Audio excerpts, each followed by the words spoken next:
One. Hello, everybody, and welcome to the reality show. Today, it's me and Marco and Richard. How's it going, guys? Well, thank Yeah, you. really good, thanks. Yeah, we were going to have Michael, but he's had a bit of a medical emergency, so we wish him all the best, and hopefully he'll be back with us on either Tuesday or Wednesday. So the main topic we're going to be talking about today is, in a sense, a continuation of what we were talking about yesterday on the reality show extra, which is basically the widening rift between the Israeli and the American leadership. And this is amid reports that have been in the media of Joe Biden supposedly referring to Benjamin Netanyahu as a bad fucking guy behind closed doors. It's not exactly clear how that's been leaked or by whom, but significance, I guess, isn't really the swearing or anything like that, but it's what it symbolizes for the relationship between the US and Israel. The US, of course, is Israel's major ally. Um, so Mark and Richard, what did you guys think about this, and what do you think about its wider ramifications? Well, firstly, it's an election year, isn't it? You see, I've got my finger on the pulse, and I think that means that a lot of this is slanted from that point of view. Because when it comes to comments like this, it doesn't matter whether he actually said it or whether he's said to have said it.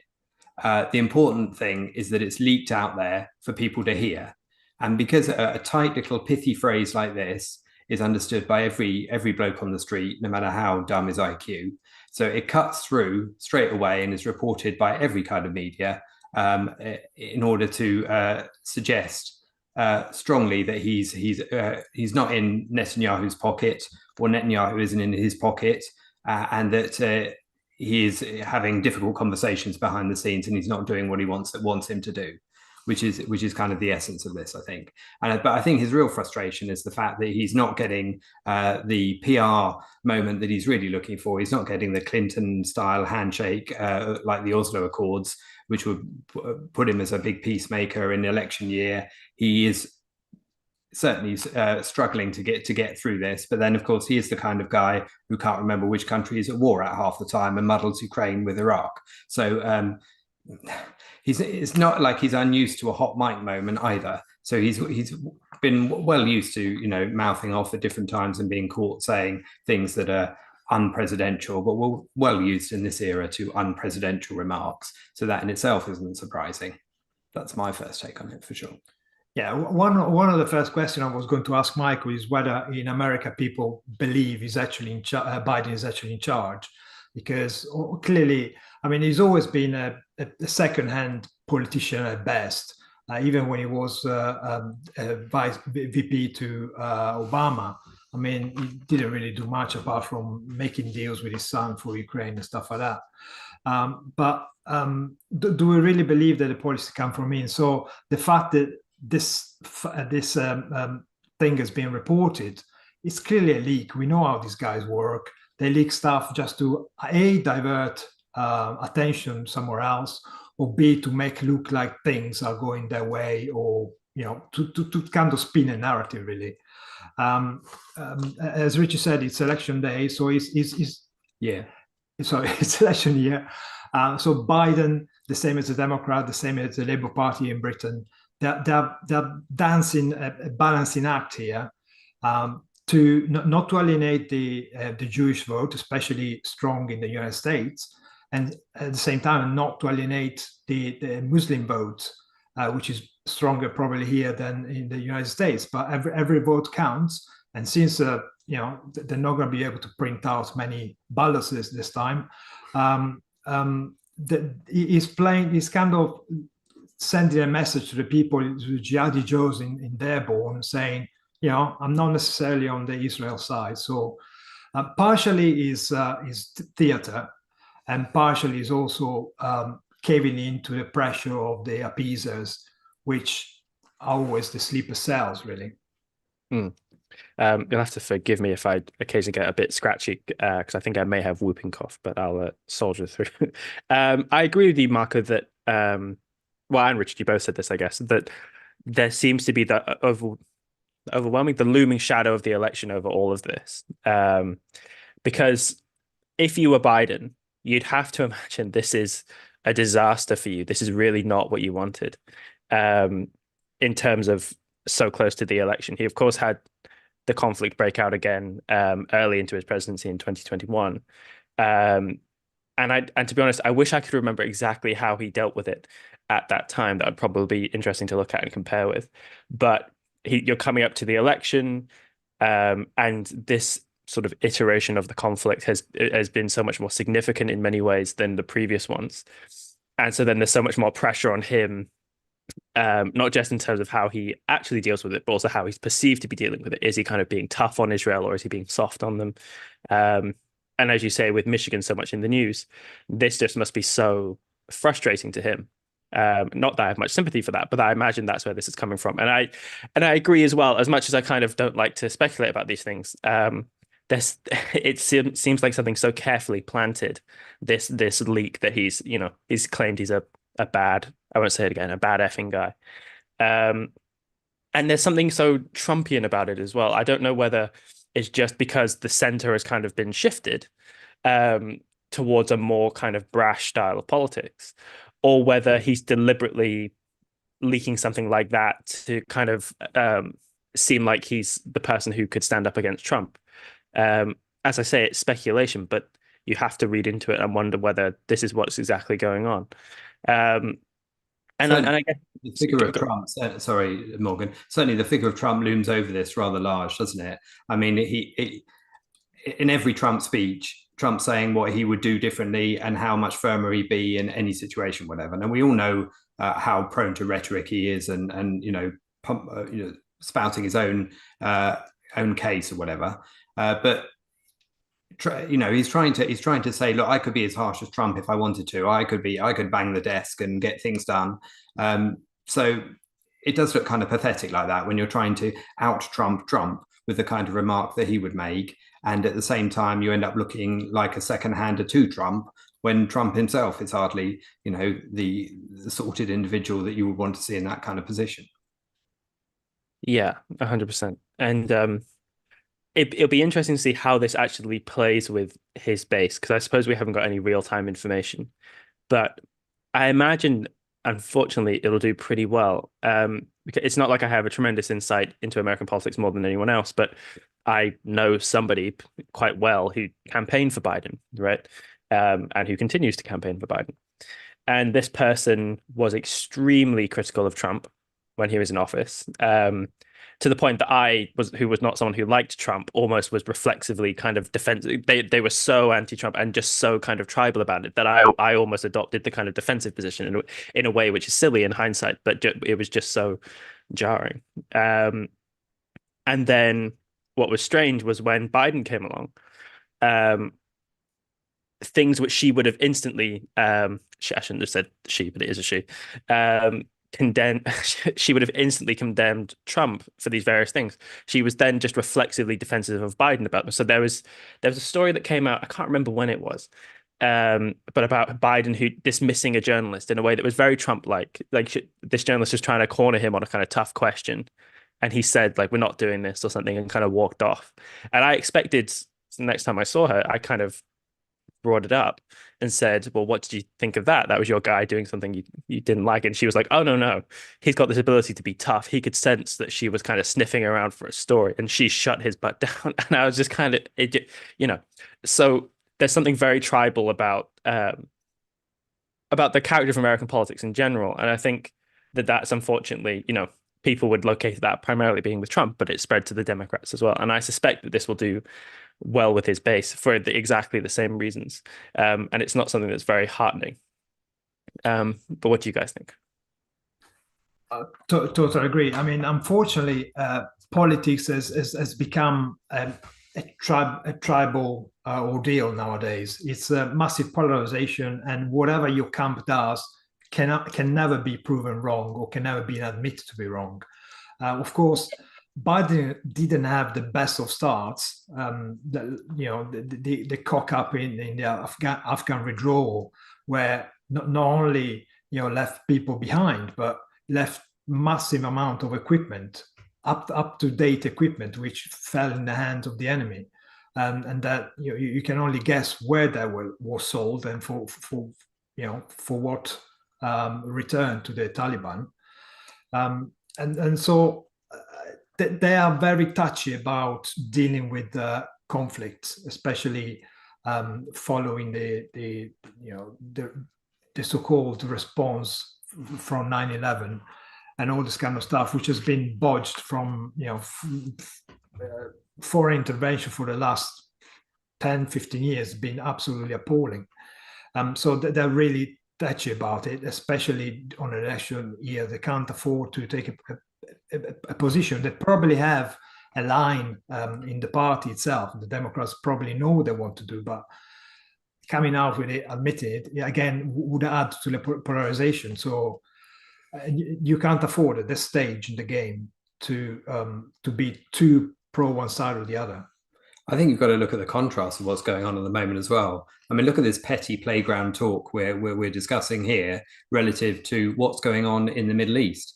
I mean, it really shows, and this is supposed to be where you're getting your moral authority from, the leader of the free world.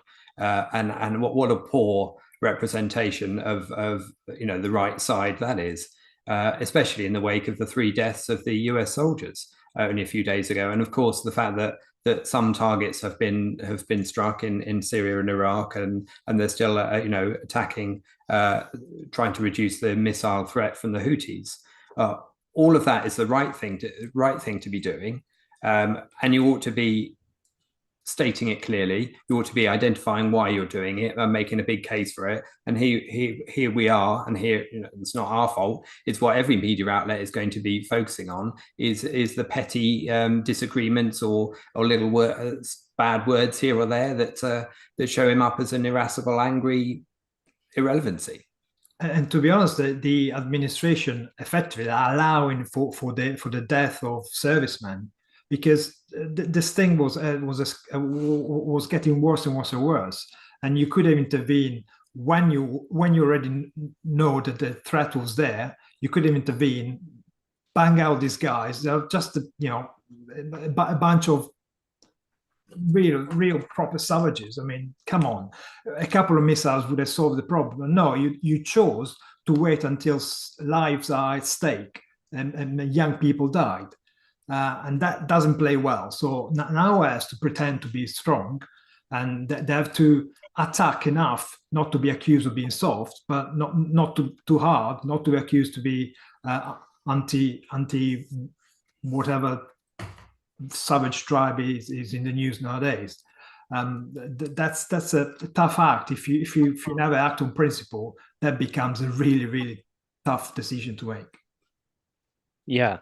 It'll be interesting to hear, since we're lacking our American panelists today, if anyone who's watching is able to comment what the reaction has been to the perception has been to Biden's reaction to the death of the servicemen, because that's something which I haven't seen so much reported on in the news as I would have expected to, because that is something which in a sense is far more serious, I would have thought, a thing for Biden to have to react to in order to assuage the American public.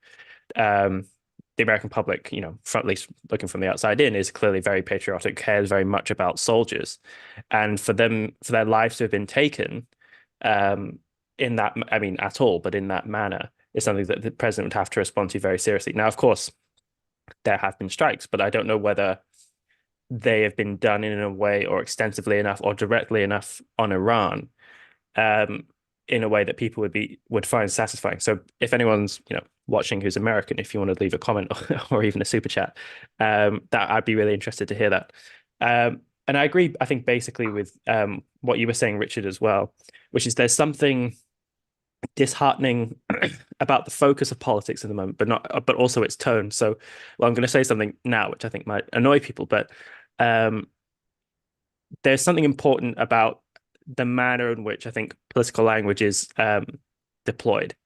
And so when we saw Trump come in, that was something that majorly we saw change. There was a big tonal change in how the American president was talking, and that had a number of ramifications. And unfortunately, his predecessor, who I don't approve of in many ways at all, Obama, was still someone at least who conveyed, I think, a lot of professionalism, a lot of authority in how he spoke, in a way which was more reminiscent of sort of a better period of American politics. Now, he was naturally involved in the decline towards the present state. It's not like he was separated from that, but at least in the way he conducted himself, it was much better, I thought. And certainly even then the presidents preceding Obama were much better. But unfortunately, since Trump, I think the tone has been set in a way that Biden has clearly followed, and whoever follows Biden at the next election, or if Biden gets elected again, probably not very likely.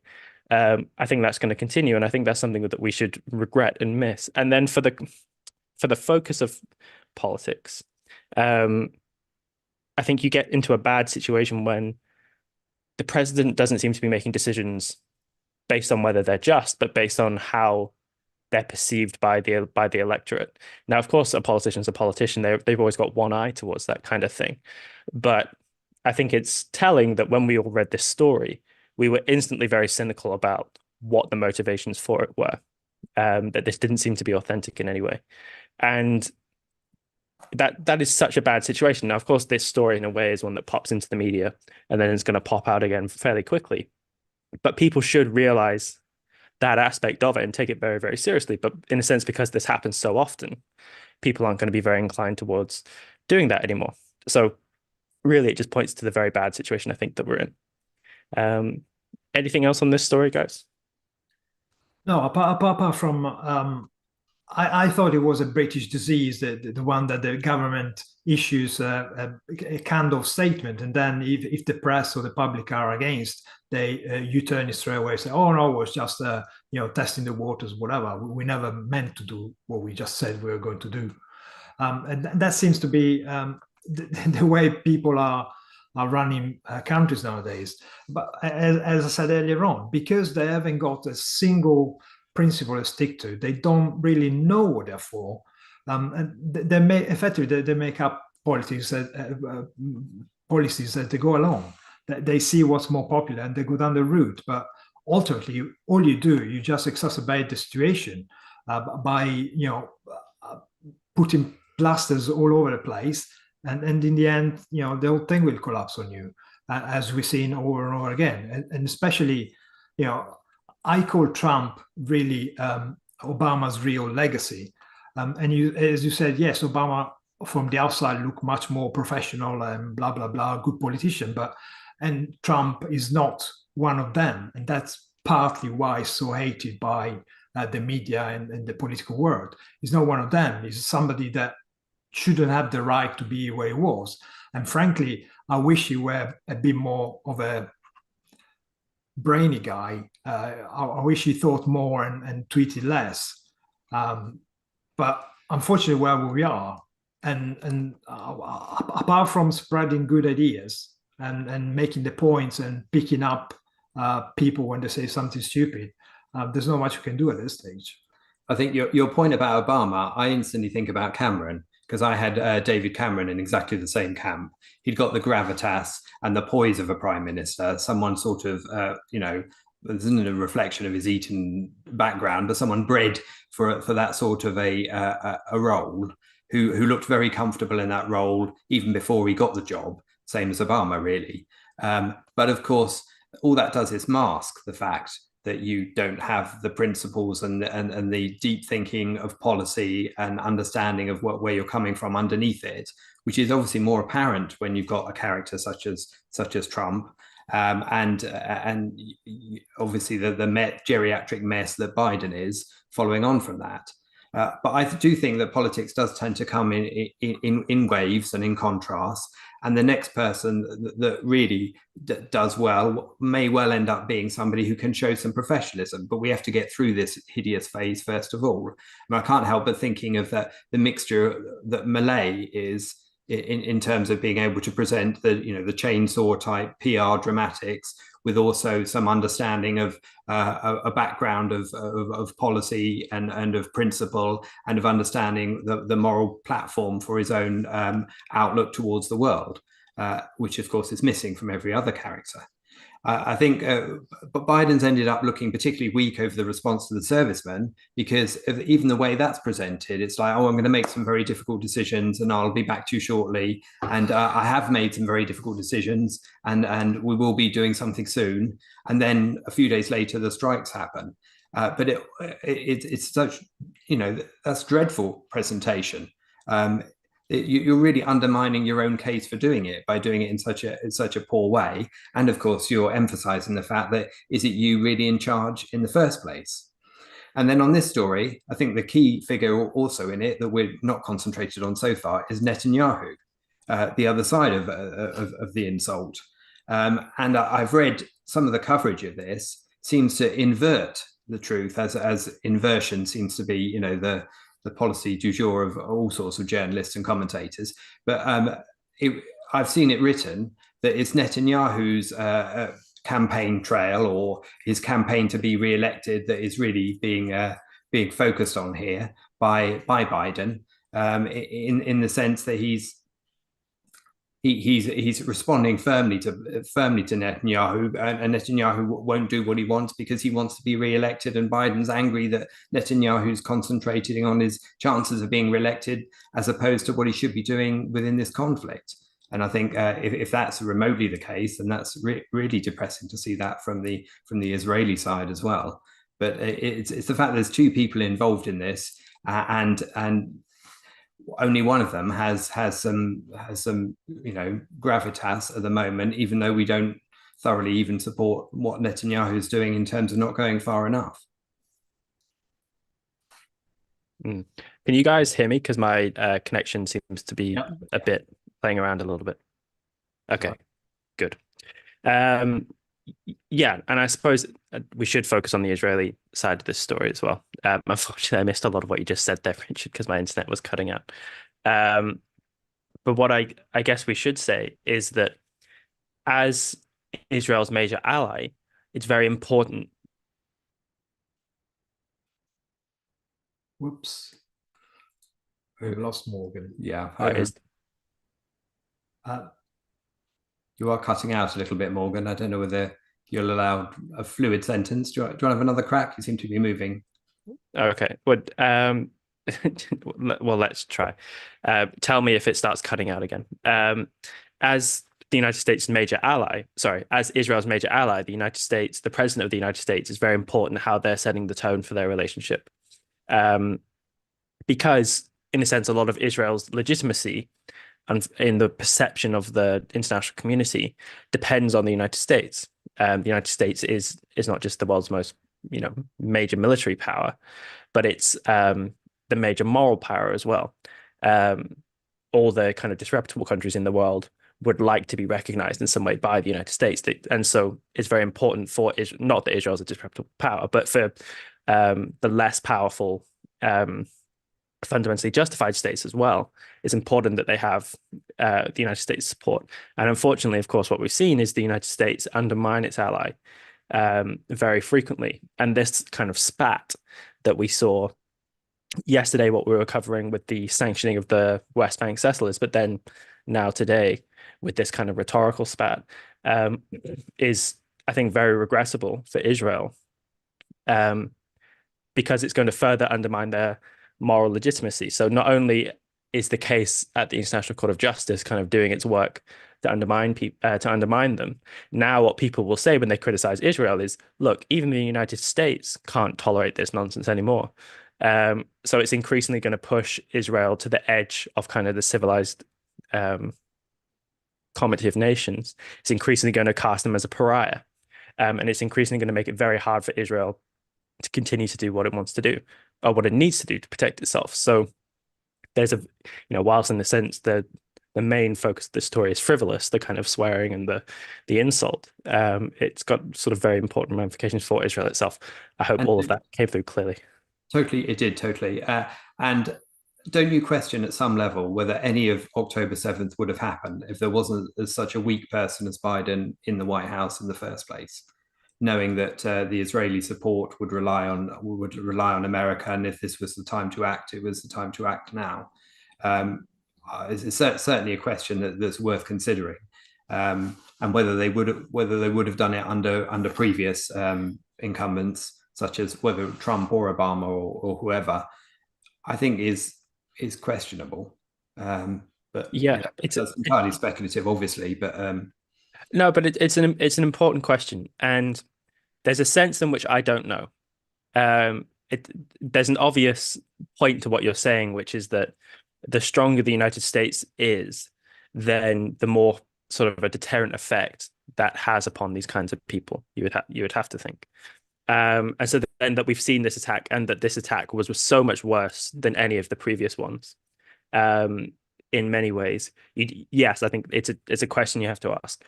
I don't know, and I guess I'm very skeptical of not that this was particularly the claim that you were making, but when people say this would have never happened if Trump were in office, maybe, but I'm dubious about that, just because in a sense it might be the case that these kind of fanatics will do this just anyway. Now it might not be the case. I don't want to be too reflexively just anti-Trump about this, but I think you're right. Hamas would have done its worst because that's what it is. So they just want to kill and destroy Israel. So that's a different issue. But it's very likely that Iran wouldn't have used their Houthis in order to disrupt Western interest in the Gulf area. If Trump were in power, that's more or less guaranteed. Because yes, they always try and destabilize the area, but with an unknown quantity as Trump in charge, they would have been much more careful, like ISIS did at the beginning of Trump's tenure. He sorted them out fairly quickly. So they probably are aware that somebody like Trump, who's not exactly a predictable politician, would have done something different. I think the answer is somewhere in all of that, to be honest, because sure. I mean, if you take 9/11 as a counterpoint to my own point there,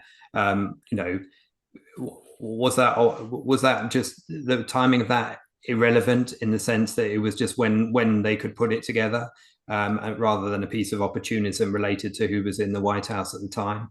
Quite possibly. But certainly opportunism is something that people with nefarious intentions are going to pounce on whenever they can, and there clearly is an opportunity at the moment with a weak US. For sure, and Israel certainly we would have to imagine, and Ukraine as well, which I guess is the war which is forgotten about in recent months, is going to be looking very carefully as to who the new or continuing incumbent of the Oval Office is, because it's going to have a huge ramification on not only funding. And I think I saw today that there was a new funding deal secured for Israel, to the tune of was it over 100 billion, something kind of crazy. Then it's going to determine that, but it's also going to determine the moral support that they get. So as we get closer to the election, that's going to be, I think, a very important angle in it, and we're going to see presumably the candidates exchanging harsh words about support for Israel and all this kind of stuff. And it'll be interesting to see how it unfolds. Anything else on this, or should we go to our second story? I think just to add to that last point, the fact that as we get into proper campaign season, what effect is that going to have on the events in the Middle East? Never mind what happens within the US, but it does distract tremendously, and it is going to leave a rather worrying few months before we can get right round to November and then move on.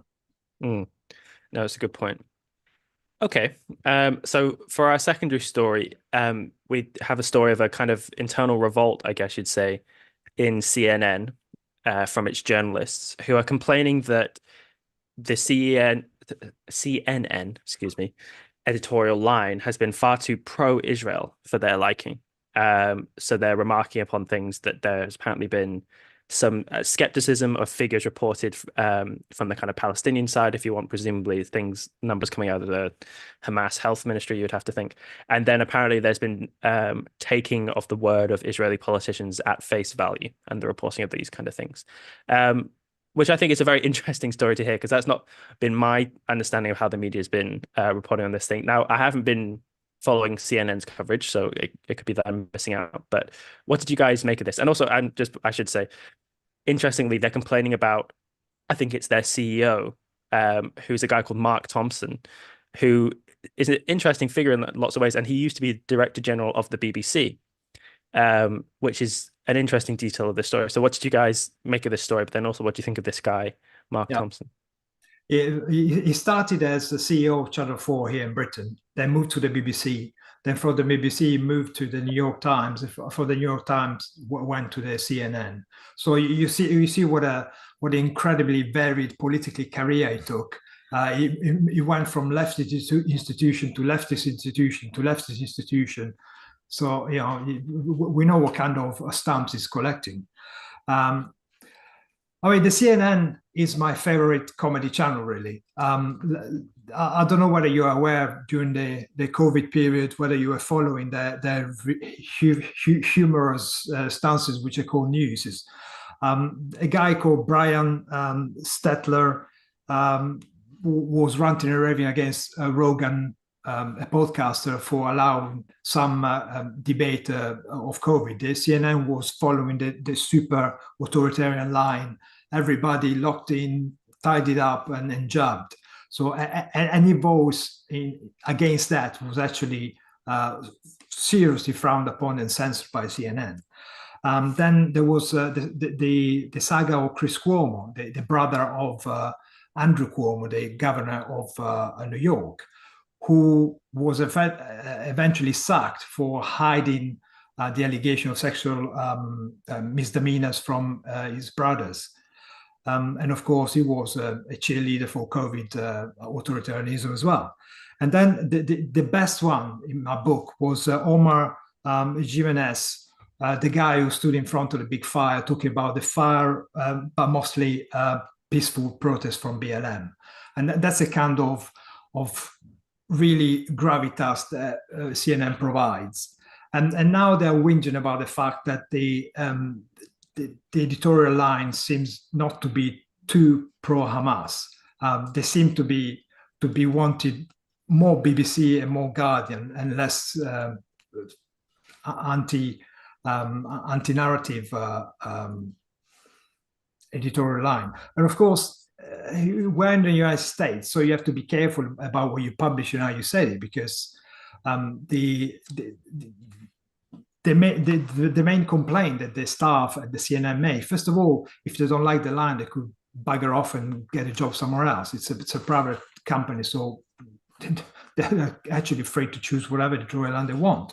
But the editorial line is actually determined by not just the CEO, but also by the fact checkers and the legal team, which probably is more important than the editorial line that the CEO would like to take.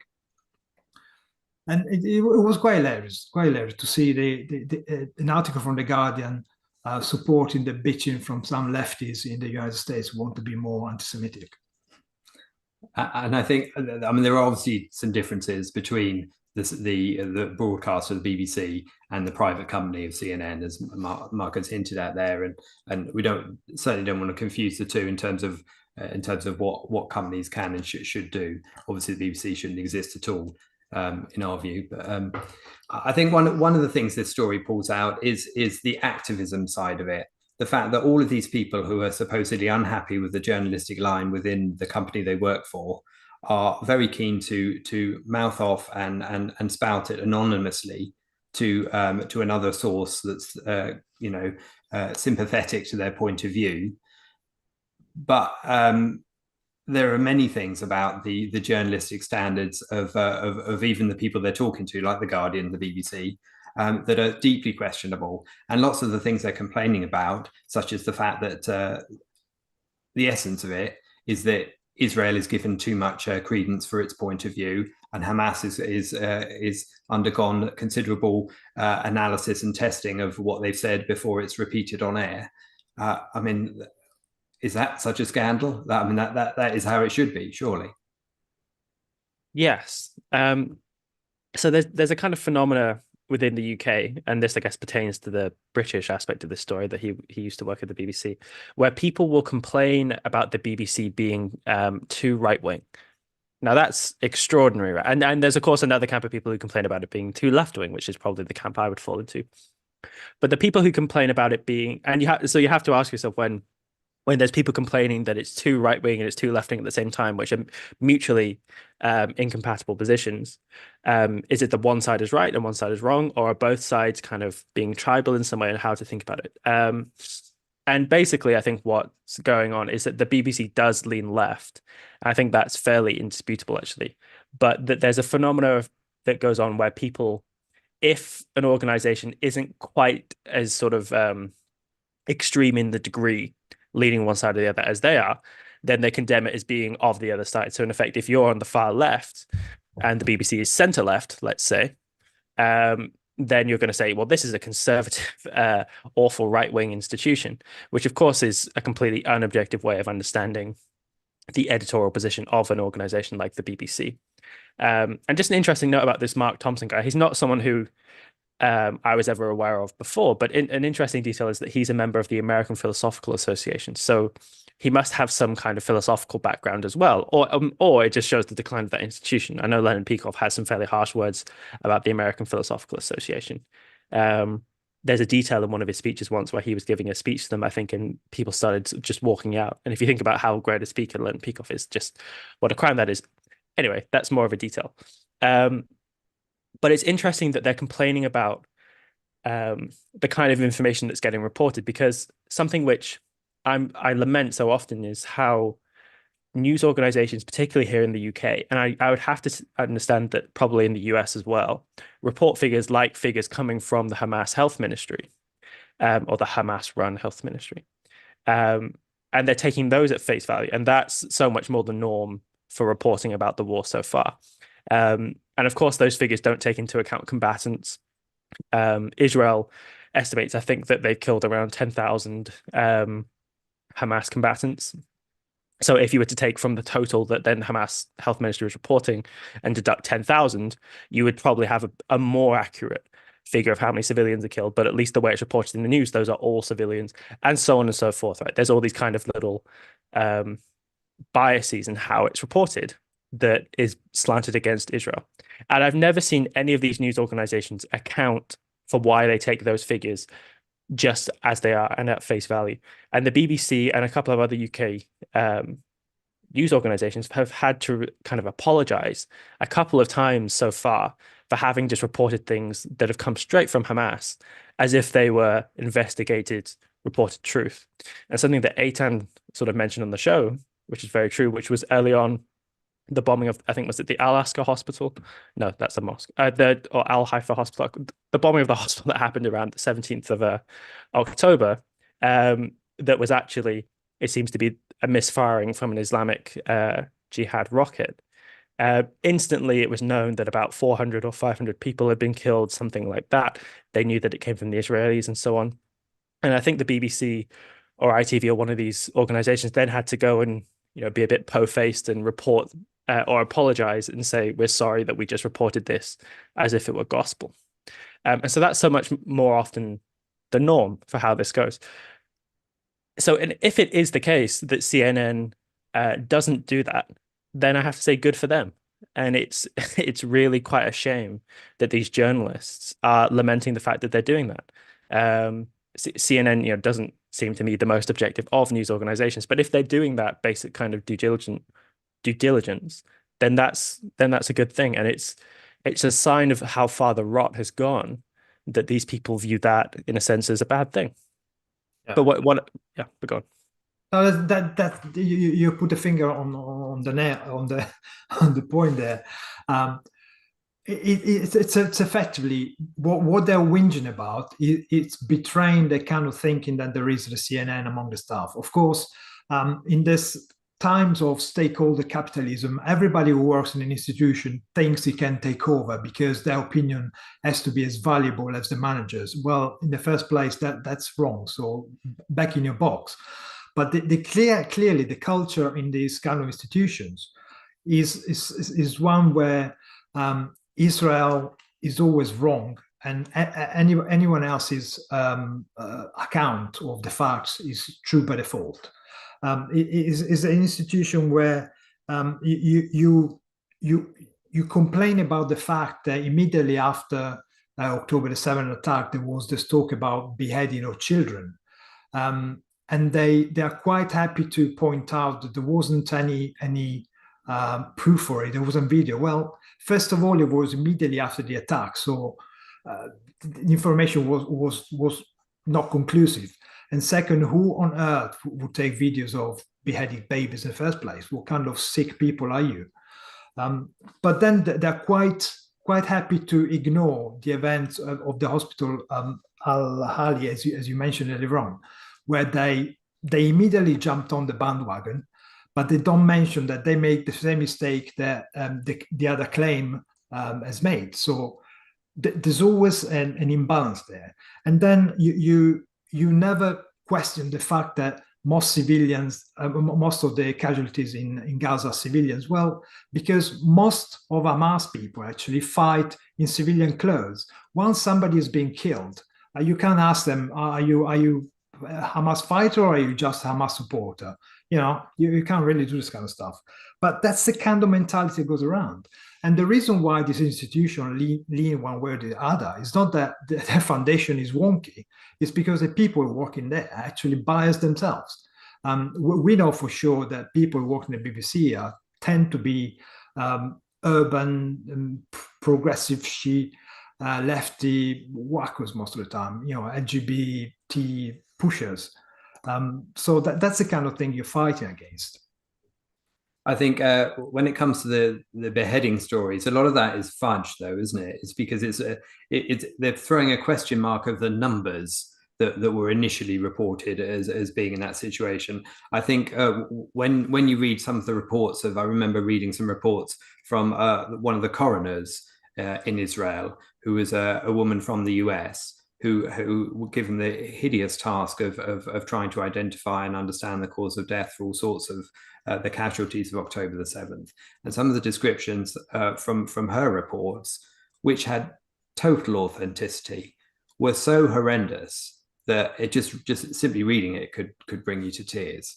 And that was covered within mainstream newspapers such as, well, I certainly read it within the Daily Mail here as one of the sources that covered it. I think the Telegraph covered it as well. So, and a lot of the complaints that they got, I mean, the whole article which covered this was in The Guardian. It was an extremely long article, but essentially it came down to a lot of whining and stamping of feet from some anonymous people saying that I don't like the fact that Israel isn't questioned more compared with the Palestinian side on our reporting, even though all of the arguments they were throwing up about how the internal system worked sounded like exactly the kind of proper checks and balances you would need to go some way to trying to make your coverage a fair reflection of reality, which is what we're talking about here. I think when it comes to these people who work there, the MO is that the ends justify the means. And because they want a certain outcome, regardless of what the truth is, regardless of what reality is, they're looking at how to hop over those checks and balances, to hop over reality itself and get to the kind of reality they would wish it were, and slant it in that manner. I mean, one of them was complaining about the fact that Israel is reported as an elected government. Its views are taken as straight up, whereas Hamas, they argued, is also an elected government, and therefore that fact taken on its own should make them parallel. Now, of course, we know that they were elected. They were elected a good 16 years ago and haven't had an election since.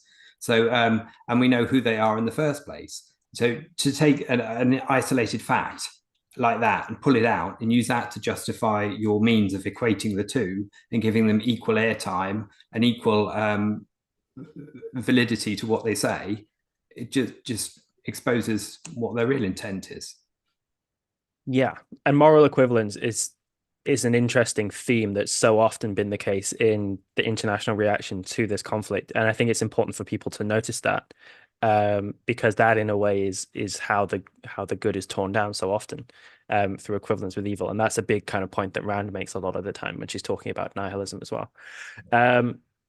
But yeah, it's interesting reflecting on what the mindset must be of these journalists who are kind of revolting, not in the sense that their character is revolting, though I'm sure it is, but who are rebelling, because presumably these are people who have gone through university and who have picked up there the Israel's name in a sense is to be equated with the devil or with other disreputable things that they'd almost certainly allege Israel is. And they must be embarrassed, I guess, amongst their colleagues at their professional events from other organizations. These people coming out of the Hamas health ministry as if they were the gospel, and they would really like to do the same. And so that's what they're really bothered about. Presumably what they would like is to be more like the BBC journalist, no, the BBC scheduler, who we reported on the other day, who was referring to white people as, what was it, melanin recessive parasites or something, and Jews as Nazis, all that charming stuff, who thankfully I saw this morning has been fired after a bit of a delay.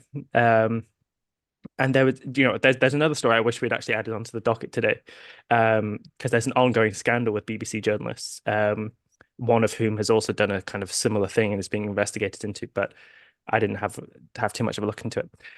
Anyway, anything else on this story?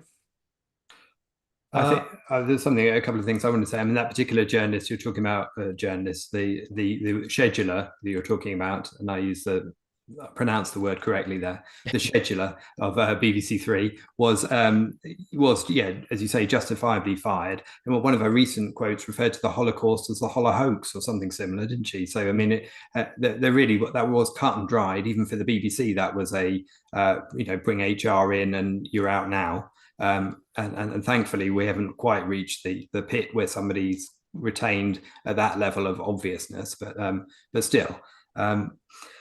I think the other side of the Peikoff wrote an article about the medicine profession called the death of a profession.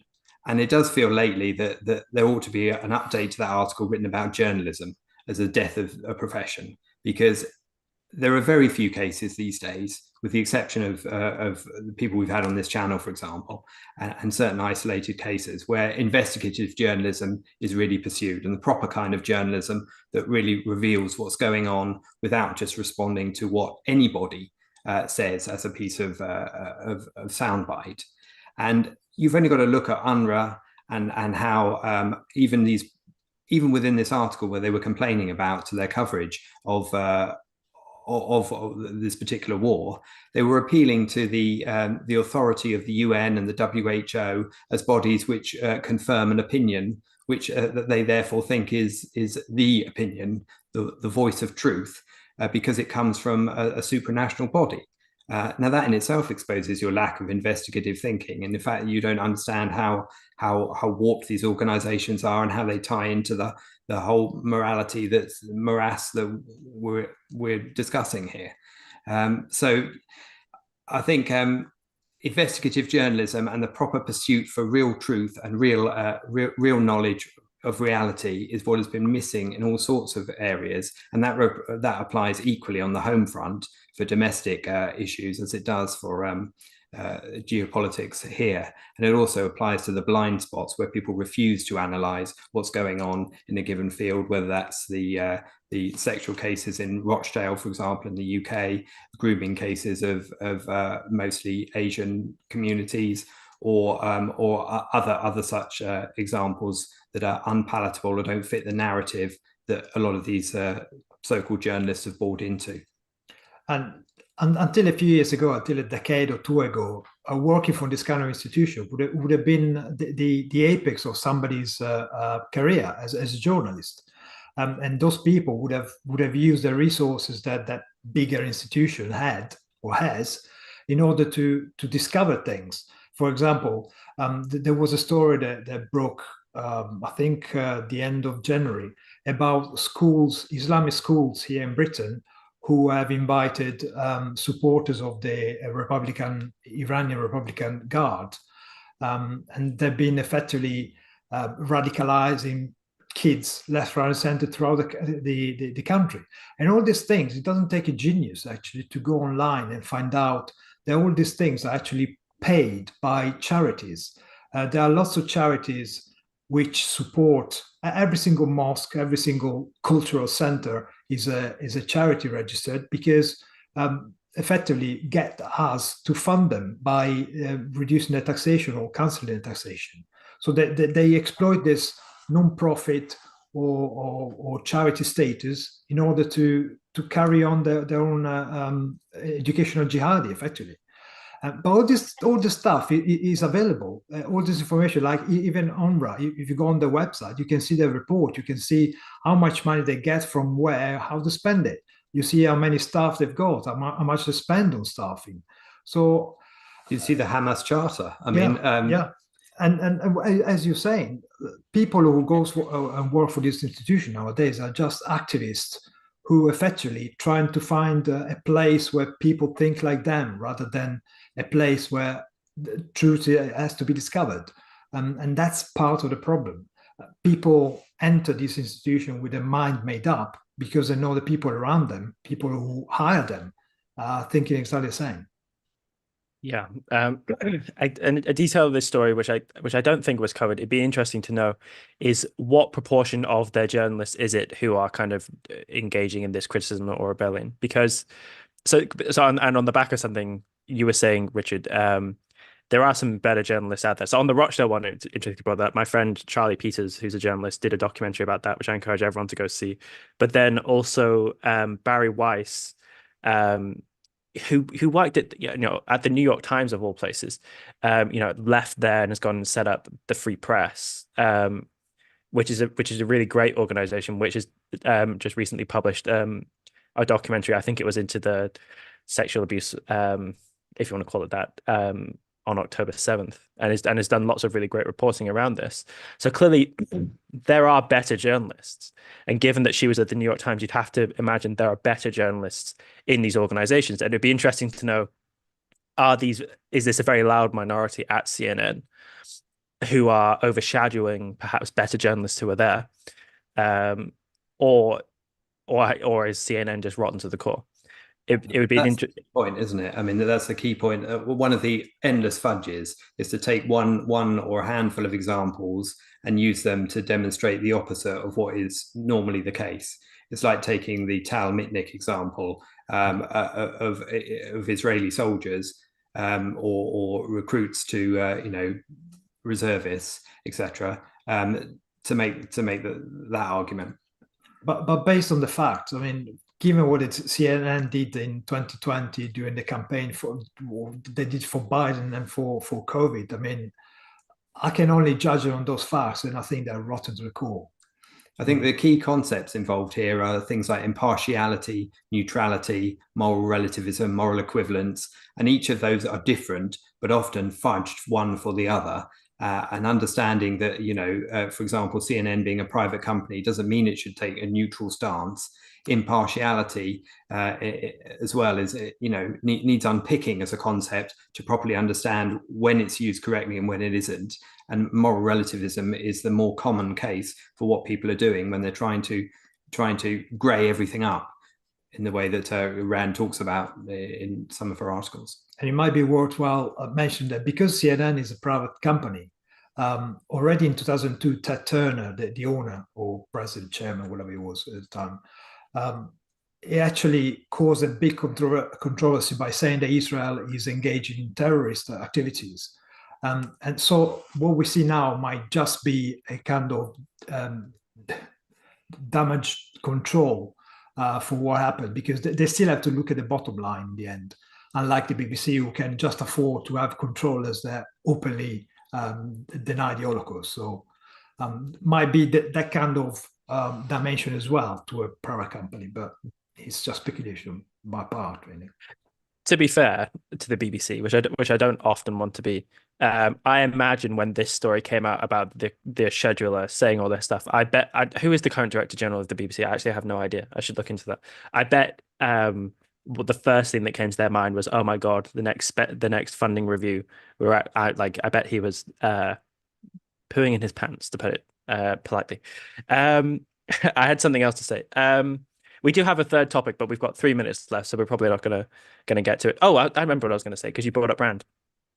So what's interesting about Rand, from many things, but one of the interesting things is not just in her articles, but in The Fountainhead, the way she portrays the journalistic profession feels very reminiscent of how it is today. And yet I think many people would think back to the time that she's writing. So, she publishes The Fountainhead in the early 40s and would have been writing in the late 30s. They probably would think of that time as a bastion of journalistic integrity. And yet very clearly, from her perspective at that time, that just so wasn't the case. It was already corrupt then. And what's one of the things that's really refreshing about her is the way that she sees to the core of the issue. Because presumably, on the surface, there may have been lots of things that if we were looking at the journalism at that time, we might have been more encouraged than we would be today. And yet she, is seeing to the heart of the issue and saying, no, there really is a problem here.